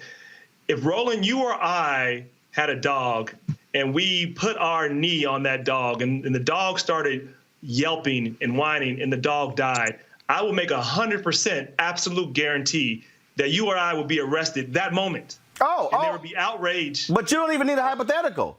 The white woman in Central Park, remember, the rescue place where she got the dog, they took the dog before she got fired. They took the dog Sunday night. She got fired on Monday. Yep. And now, so there's more. We have more empathy for a dog than we do for a black man in this country. I wish I was exaggerating, but I don't think I am. And then when you look at this president, who has not only called for violence, I mean, this is incredible. I wish I could say it was incredible, but we haven't seen anybody call for violence against protesters. Now, he's calling for violence against people, and he's using the power of that office to legitimize and further violence. This is the same person, by the way, who had a problem with peaceful protest. He called Colin Kaepernick, a son of a bitch for peacefully protesting. So we can't peacefully protest. So what do you expect people to do? Eventually, people are just going to get tired, and this is where we are. But we certainly have a president who is not only a racist, but now he is inciting racial violence. He has to go. Yeah, I mean, Rob, I couldn't agree with you more. I mean, only certain people get to protest in this country. Other people can bring guns to Capitol, can organize, can make threats against political leaders, but peaceful protests, nah, not when it's black people. But it starts at the top. You're absolutely right. I mean, when you have a president that enables white supremacy and says all sorts of things to get to, good people find people on both sides. I mean, this is just a continuation of a narrative. If we were in another country, we would call this like a third world dictator in terms of some of the rhetoric that he's using to not only divide Americans, but demolish institutions and the rule of law. Teresa. All of that I concur with. I mean, the Trump campaign has been very silent on these issues, especially the woke campaign and the Black Voices for Trump. But I expected, I guess I expect that much if they joined that team, but they should have said something.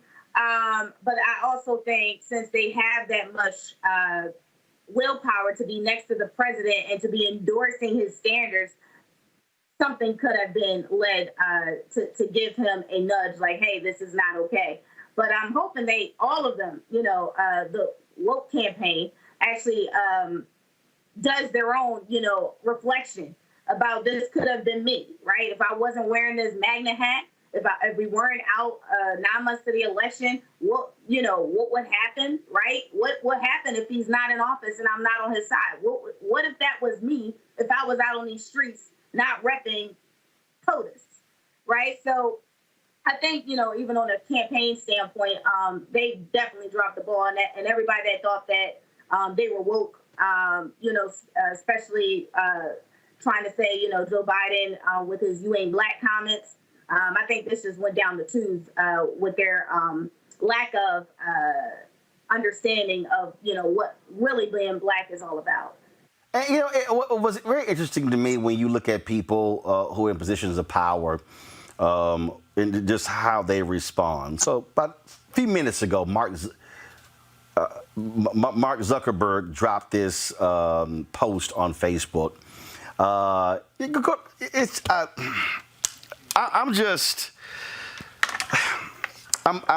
Okay, let me just go ahead and read it before I start cussing.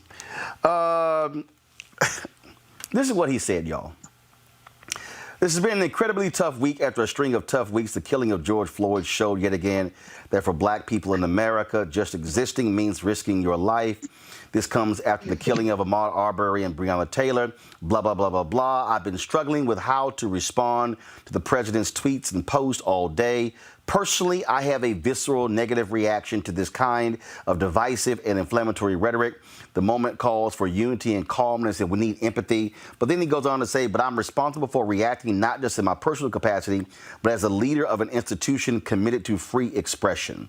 I know many people are upset that we've left the president's posts up, but our position is that we should enable as much expression as possible unless it will cause imminent risk of specific harms or dangers spelled out in clear policies.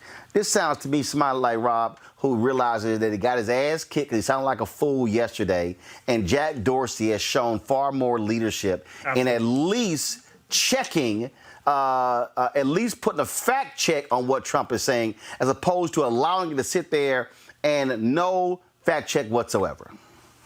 Yeah, I mean, he's going to continue to do that. He's justifying the statement saying that, well, unless it causes imminent harm, the president is talking about shooting people in the streets. What else does he need? He sounds like a cop. He sounds like a cop who tells a woman, hey, we can't do anything unless somebody actually hits you.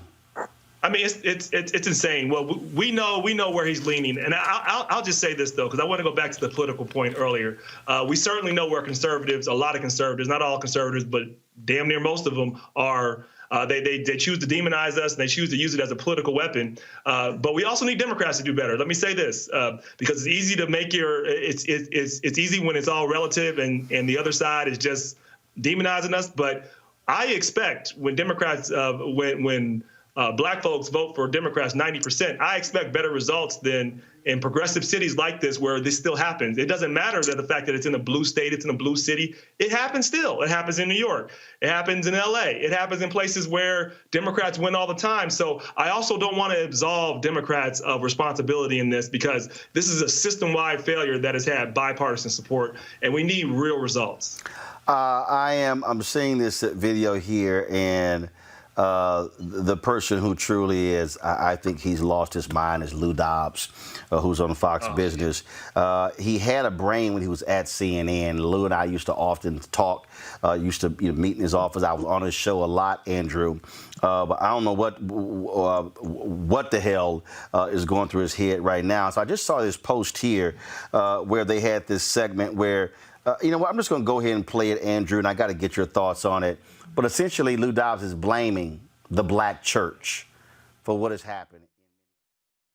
To George Floyd be compounded by absolute lawlessness and the utter destruction of looters and rioters who are crushing a community and businesses inside that community.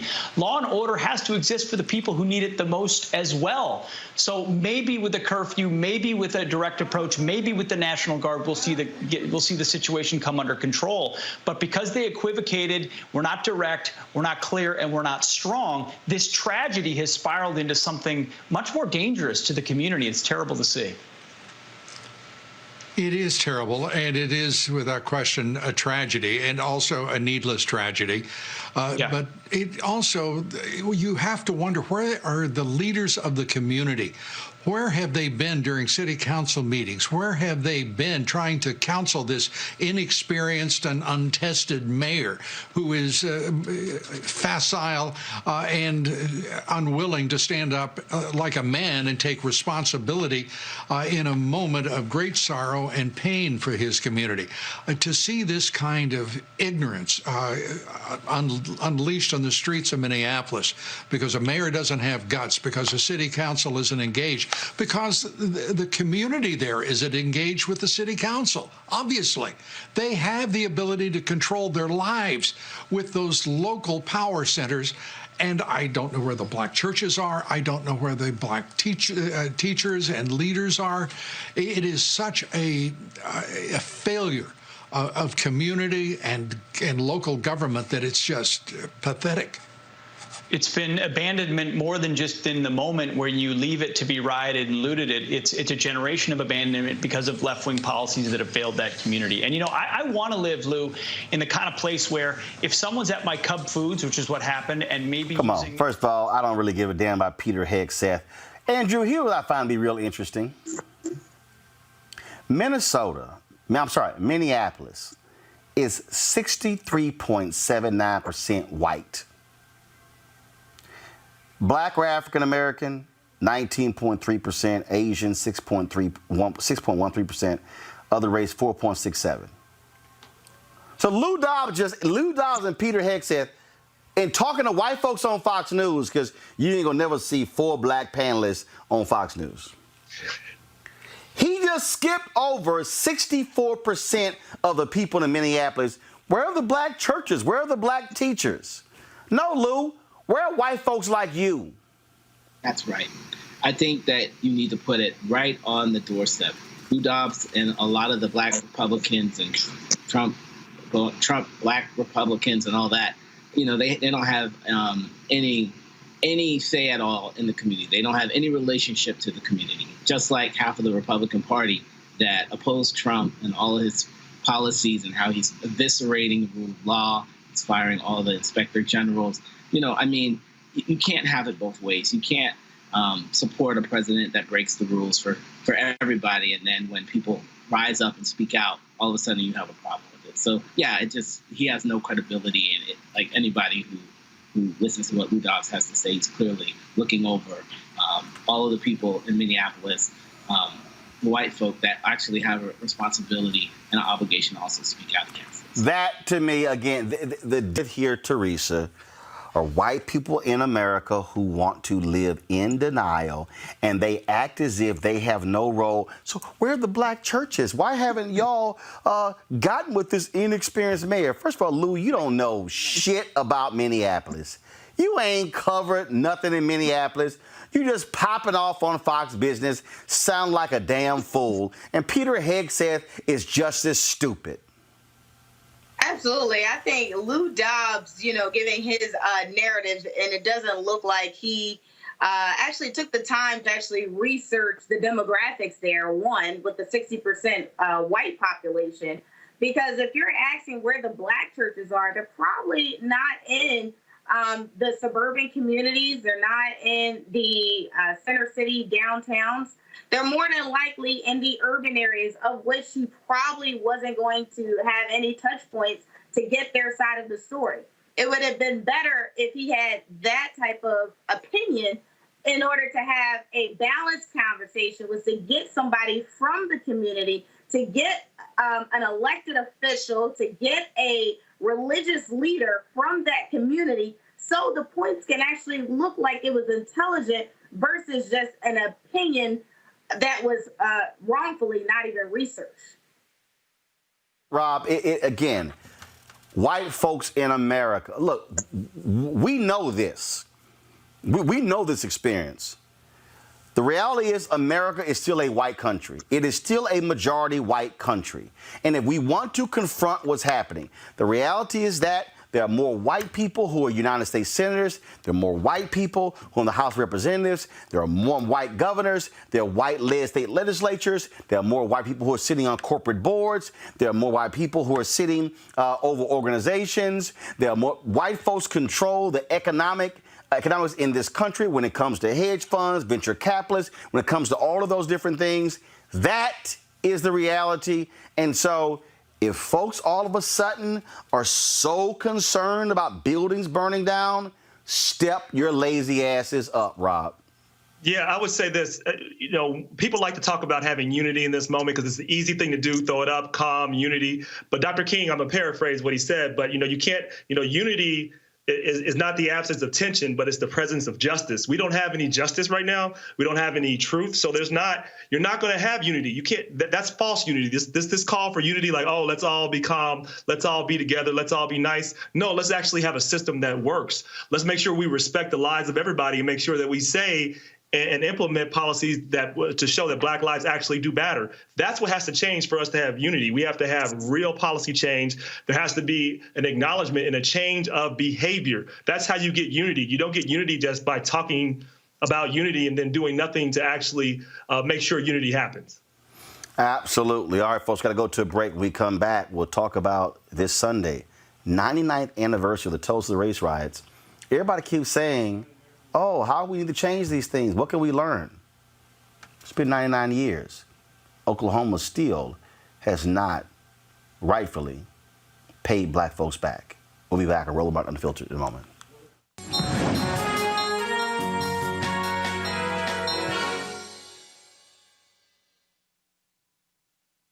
I would have never been able to raise 5 kids alone without this excellent job and the security of my union working closely with my employer to make sure that I got the raises I deserved, that I had the medical benefits I deserved, that my children needed, making sure I have job security, making sure that I'm overall successful. It's exciting to keep making a difference. It's exciting to just be part of such a great cause involving people, which is what I love to do.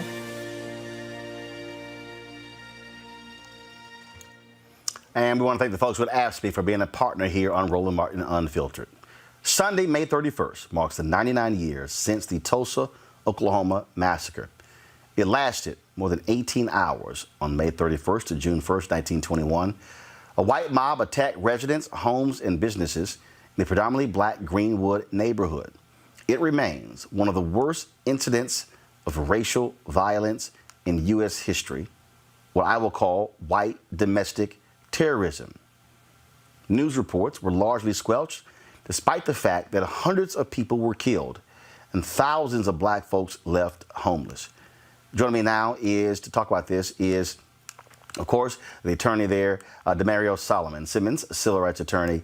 Demario, glad to have you here. We were supposed to be joined by Dr. Tiffany Crutcher, founder and executive director of the Terrence Crutcher Foundation, but I just want to give her that shout out. Here's the thing that I find to be interesting. Here we are talking about Minneapolis. People are complaining about a police station going up in fire. They're complaining about a couple of other businesses being impacted. They're complaining about a Target being looted. But a complete town of black businesses destroyed, homes destroyed, elderly folks, guns put to the back of their heads, brains blown out. In Oklahoma, to this day, the state has not repaid that white domestic terrorism. That's just a fact. That's a fact, Roland. I appreciate it. Good to see you as always. You know, the reality is the same anti-black white supremacy that killed George Floyd, that ran up into the house of Breonna Taylor, that killed Terrence Crutcher here in Tulsa, is the same anti-black white supremacy that burned down Tulsa 99 years ago. It's the same anti-black white supremacy that allowed the discrimination, the oppression to continue against black Tulsans for the last 99 years without any compensation, not one dime has been paid for any life loss, not one dime has been paid for any property loss. And we're talking about $50 to $100 million just in real property damage in today's money. We're also talking about the countless amount of lives that were lost. Nothing has been paid. No one has been held accountable in any way possible. And right now we have the members of the white power structure. They're actually appropriating the history of the massacre for their own benefit. It's truly a shameful scenario that's happening here in Tulsa. Well, and the thing that is important is that, again, you hear people saying, oh, well, this is just bad and wrong in America. First of all, Greenwood, they rebuilt, but they had to do with their own resources, and they were not taken care of by the state when you had police who were involved, when you had law enforcement where you're involved. You had the system there involved, and there was no protection for those black folks in Greenwood. Absolutely. And you know, I've been working on this issue for literally almost 20 years and spent a lot of time with a lot of the descendants of survivors, most of whom are now passed on. We do have one known living survivor here in Tulsa. She's 105 years old, Bessie Benefield Randall. And I can tell you that when we say these people rebuild, some people rebuild. Some of the most lucky people rebuild. But most of the people didn't have the capital to rebuild. They didn't have the insurance opportunities to collect insurance payments because the city and the white power structure at the time, they falsely called what happened a riot when in fact it was a massacre. And so these black folks, they ran out of town. They didn't have the money. And so many of them stayed in tents for over a year throughout the summer, throughout the winter, without any way to be able to go freely because they were in what we call concentration camps. And they literally could not leave unless a white employer signed them out and gave them a green pass. And so when we see what's happening across the nation, it is the same white supremacist system that is fueling the deaths of our people, that's fueling the deaths of our people with COVID, fueling the deaths of our people with the police brutality. And yet we have a city in Tulsa that's saying, even though we know we did this to you, we know we have oppressed you for 99 years, we won't even have the discussion about reparations. We won't even have the discussion about compensation. We won't even have a discussion about really doing a real full and criminal investigation to figure out what happened. And we will not even admit that racism today exists in the city of Tulsa. I think the lesson that we need to get out of this, 99 years on Sunday, all the people who are saying, oh, we got to address this, we got to fix this here, show me the track record where the issues you want or say need to be addressed are going to be addressed. Please, by all means, show me the track record.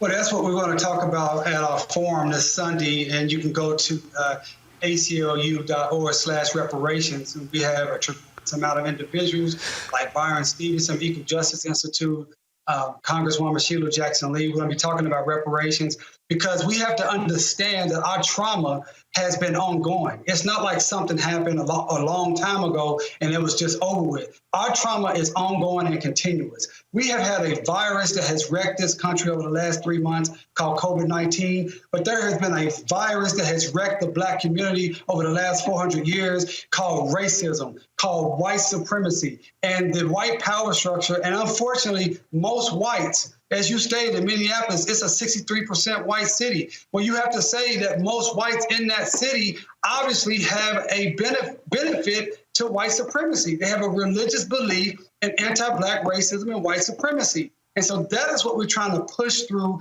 with specific policies in Tulsa about reparations and remedying the ongoing destruction and nuisance that has occurred for Black people since 1921. Well, the issue then is whether or not people are going to have the guts to actually do it. That's what we're waiting to see. So, DeMario Solomon Simmons, we appreciate it, man. Thanks so much. Good to see you, brother. Peace. Thanks so much. Teresa, when we talk about, again, at the end of the day, results, this is where the hard work always comes in. The thing about this country is we want stuff. Okay, can we just like move on? Can we not just deal with this? And that is the fundamental issue. America, there's never been a race and truth reconciliation commission. There's never been one. I've long said the reason South Africa, I think long term will be better in dealing with the issue of race is because of that Truth and Reconciliation Commission. They had to confront the sins of their past. Mm-hmm. America has actually never confronted the sins of its past. It figured pass a few bills and everything is good, so can we go back to having a good time having picnics? It's not enough. You have to enforce the bills that you're putting up. And I think part of that is the problem that we're dealing with here today in our criminal justice system. We have legislators passing bills all day, but if we don't have the local leaders enforcing these bills to ensure that when a crime is committed by a police officer, that, those enforcement legislative policies are actually enacted, even if the governor has to step in to make sure those bad practices are actually looked at and enforced, then we'll still have these same dialogues and these same conversations. I love the Truth Reconciliation advisory. It should be in every city, every county, every community, right? Because if you don't identify the problems, if you don't shine the light on it per se. This is something, I'm thinking about it now. I'm thinking about this term. When you take a plea deal, right? In the court of law, you take a plea deal from the prosecutor's office, instead of them giving you 20 years, they may give you 5 years as long as you do an allocation, right? And with that allocation, you have to tell the truth, right? And so I think if we start actually going into that best practice, where people are starting to get that burden off of them, because you got to remember, some people are still sitting in jail over a lie or sitting in jail with a burden still on them because they have never released that truth. And which means their actions and their behaviors are still going to be the same way when they got in. So now when they come out, we still can't find the problem because it was never addressed in the beginning. Rob, this is multifaceted. This is not just, here's the deal. Minnesota, when a white woman got killed by the black cop, after Philando Castile, they got a black police chief. I keep trying to explain to people, getting a black police chief, getting a black DA, getting a black mayor, getting a black president, that does not magically resolve everything overnight. You got to put the work in to make it happen. Absolutely. And sometimes when you get a black person in power, they're not the exception to the rule. They're the exception that reinforces the reoccurring rule, so things sometimes get worse because it's harder for them sometimes to deal with it. Real truth. Going back to what you said, we have not in this country really dealt with race. Every time we try to run from it, and every time it gets a little bit uncomfortable, it always gets uncomfortable, we run from it. Other countries that have really solved it, have really tackled it head on, and they talk about it. We in this country make up stories. We make up reasons. Literally, there's a multiple question option for why the Civil War happened, as if it wasn't slavery. They offer multiple reasons, like states' rights and things like that. We make things up. So listen, South Africa, Germany is another good example. Look, everywhere in that country, you know what happened when a Jewish person was executed. They put it everywhere. They put it on display. And they make sure you know it over and over again for a reason, because confronting the truth is the only way to move forward. We in this country just try to pretend like it never happened and tell us to get over it, as if it's not still happening, as if it's not painful, and as if we don't have to do something dramatic to make up for all of that time and to make up for the current system as it is. Andrew. I mean, honestly, Roland, you're asking the country to reconcile with a painful past. People don't want to do it. They don't want to know that the entire country, America's standing in the world, was built on slavery, was built on the commodification of Black bodies, Black wealth. And you can't just say, okay, you're free, Jim Crow, all the other forms after the Civil War, Black codes, and then civil rights in 30, 40 years, and equality. People just aren't ready for that conversation, and I think we have to force it. I think that Black people, we've already challenged ourselves. It's up to white people now. Like, we need to have more allies in the fight. Everyone says that they're supporting this, that they're supporting social justice, that they're against certain things. Now's the time to put in the work, as you said earlier. We see what other groups, Japanese Americans in World War II, they get their reparations. Other incidents that have happened throughout the country over the 20th century, America has no problem, right, helping to make things right, reparations for Native Americans and whatnot. But when it comes to Black people, all of a sudden, there's an issue. Bottom line is, if you don't make changes, it's going to continue. Simple as that. Andrew, Rob, Teresa, we appreciate it. Thanks a lot. Thank you. All right, folks, we want you to join our Bring the Funk fan club. What you do to help us do what we do makes this show possible. Here are the people who have given us in the past 24 hours $50 or more joining our Bring the Funk fan club. Shout out to Addie Zachary, Aisha Heslop, Albert Wynn, Amir Ward, Anthony Taylor, Anthony Mays, B-Day, Best to Succeed, Beverly Powell, C.R. McGinnis, Cassandra Cox, Carissa Rivers, Charles Lee Joseph, Massey III, Cheryl Brown, Chris Patton Walker, Chris Young, Cliff Bucknor, Cynthia, Deborah Frazier, Deborah Shells, Deidre Franklin, Dolores, Dimitri Dunbar, Dina O, Denise Bell, Dion Francis, Derek Hunt, Dwight Red, Etna Wingfield, just gift card, Gloria Ware, Hodge Smith, Jacqueline Young, Janice Benajan, Jerron Cunningham, Jean, Jeanette Russell, Jessica Green, Joe Curtis Grubbs Jr., John Hodge, John Moore 64, Juanita James, Kamala Bell, Carla Young, Keith Antoine, Kelly Joseph Brooks, Krista Hines, Katina Hayes, Land Communications Corp.,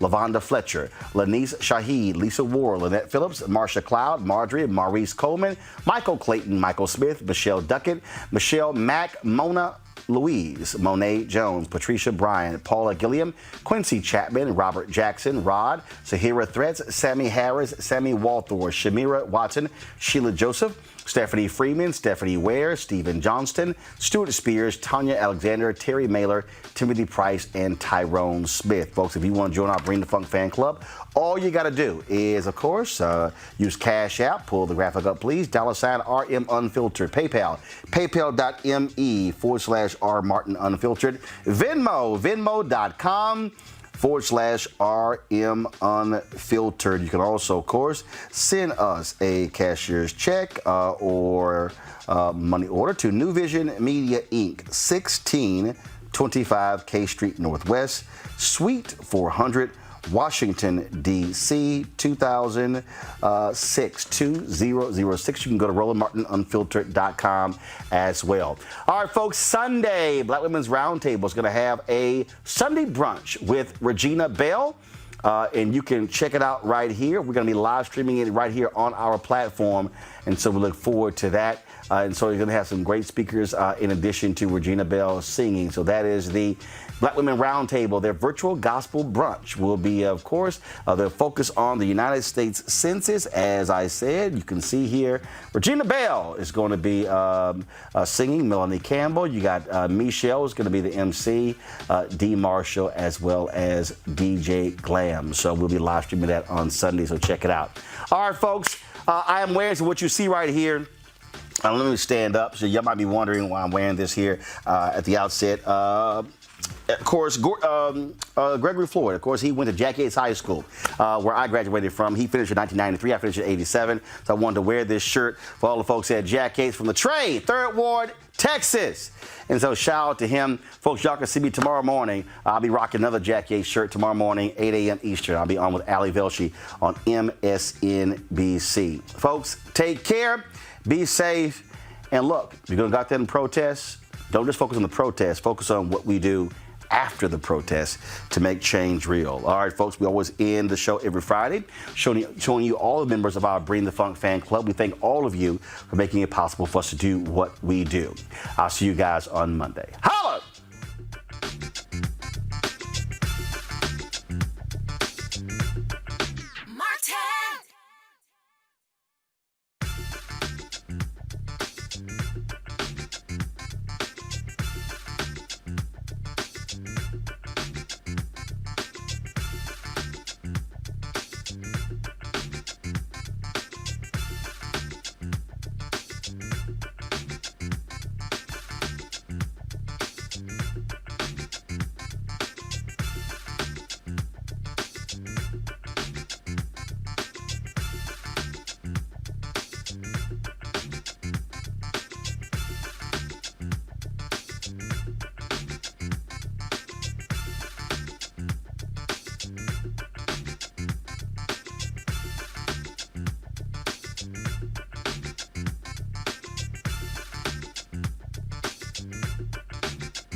Martin!